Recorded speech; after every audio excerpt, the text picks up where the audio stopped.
একটানা বৃষ্টিতে বিপর্যস্ত উত্তরবঙ্গের বিভিন্ন এলাকা। গত কয়েকদিন ধরে টানা বৃষ্টির কারণে উত্তরবঙ্গে বন্যার আশঙ্কা করছেন খোদ মুখ্যমন্ত্রী। আবহাওয়া দপ্তরের পূর্বাভাস অনুযায়ী উত্তরে ভারী বৃষ্টি হচ্ছে। মঙ্গলবার ভোররাত থেকেই উত্তরবঙ্গের বিভিন্ন জেলা জুড়ে বিক্ষিপ্তভাবে বজ্রবিদ্যুৎ সহ বৃষ্টি হচ্ছে, যার কারণে জল বাড়ছে তিস্তা, করলা, জলঢাকা সহ জেলার বিভিন্ন নদীর। অন্যদিকে টানা বৃষ্টির কারণে জল বাড়ল মহানন্দা নদীর। অন্যদিকে ভারী বৃষ্টির কারণে তিস্তার মেকলিগঞ্জ এবং NH-31 জলঢাকা নদী অসংরক্ষিত এলাকায় লাল সতর্কতা জারি করা হয়েছে।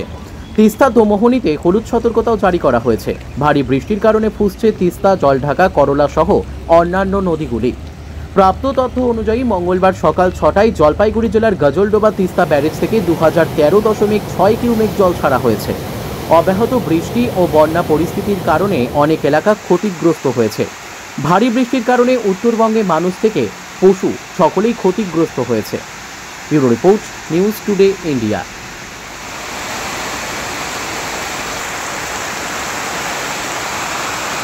কি এই যে জল ঢুকে যাচ্ছে, জল বাড়ছে এখানে, আর প্রায় জলের সাথে সাথে নোংরাগুলো সবার বাড়িতে ঢুকে যাচ্ছে। আশেপাশে সব বাড়িতে জল ঢুকছিল, আমাদের বাড়িতে তো ঢুকে নাই, এখানে ঢুকছিল সবার বাড়িতে। এই যে আবার বৃষ্টি হচ্ছে, কি বলবো? হ্যাঁ, এখন তো জল বাড়তেছে, তিস্তার দিকে জল নাই, এইদিকে আবার জলটা ছাড়িয়ে দিচ্ছে, এইদিকেই জল লোকেদের অসুবিধা হচ্ছে অনেকটাই। এটাই বলবো, আর কি বলবো।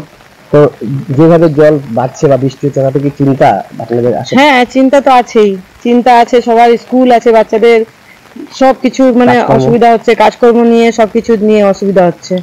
এখানে তো সবাই মানে গরিব মানুষরা থাকে, মানে খুবই অসুবিধা হচ্ছে কাপড় টাপড় শুকাইতে।